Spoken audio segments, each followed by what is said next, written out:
See the game more clearly with high-definition spectacle lenses from Norville Opticians. This is your final pre-season game. Just how useful is it, the fact that the timing is really nice, a fortnight before the season proper starts? Everybody in the squad is now ready to start playing. It's been a long pre-season, we've got a lot of work done, but everybody's got the competitive edge that they want to be involved in the big games. So we know that this weekend against a very strong Exeter team will be a real test and a really good test for us prior to Newcastle. And it's about ironing out some of those fine details. It's about getting another couple of combinations, a little bit more game time. It's getting someone like Willie Hines some game time in the build-up to what's going to be a long season. And Billy 12 Trees at 10, it's a position he's filled before, but that relationship, as you mentioned, with Willie, that's going to be key, isn't it, if they can hit it off as quickly as possible? Well, you'd like to think that they're both very experienced players. I've no doubt they've worked very hard in training over the course of the last couple of weeks. It's about getting them some game time. There'll be things that don't work particularly well, but that will come over time by the circumstances we've already discussed.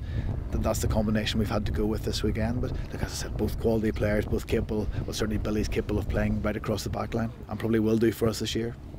And just how useful can that versatility be at this point of the season? Because obviously, as you said, there's gaps to fill and plans have to be fluid.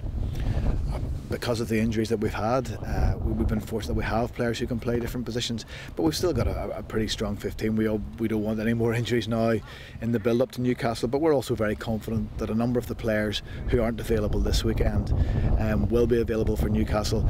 They're very much on the road to recovery, and certainly on a couple of occasions it's been more a case of us making sure they will be fit by resting them this weekend. Interesting in the back row, you've got the two blinds, two open sides there.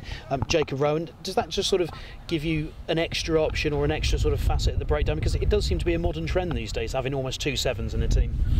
Jacob's the ability to play right across the back line. He has done in the past. He has been outstanding throughout the course of pre-season. He's been outstanding in the first few games, so he deserves another opportunity with Matt coming back in. But when you look at the number of players that we have unavailable in the back row, it shows the quality of the squad that we're starting to build here, and that's something that I have no doubt that we will need across the course of the next few months. And if it's another jackal at the tackle, that's no bad thing. Oh, you want everybody. I think the modern game is now about when the opportunity arises. Doesn't matter what number on your back is, you've got to be able to compete at the breakdown, you've got to be able to win the ball, you've got to be able to put pressure on the opposition. So look, as I said, we've lots of options, we've lots of players who can play in different positions, and hopefully we'll see the best of all attributes of Jake's game this weekend. And you say he's been outstanding. Who else has stood out for you in pre-season? I mean, Billy Meeks is one who sort of has caught the eye of my commentators.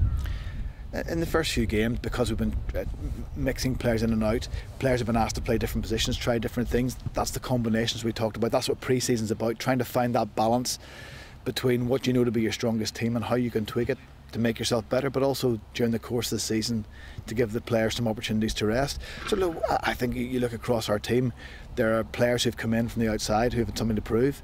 There are players who've come in who have had to prove to the coaches what they can bring in terms of how they play. There's players who've been here for a number of seasons and they've been given different challenges and different opportunities. So I think for me, over the last few games, 2 or 3 different players have stood out, but it's more a case of us trying to get to understand the new players who've come in and what they can bring to the squad.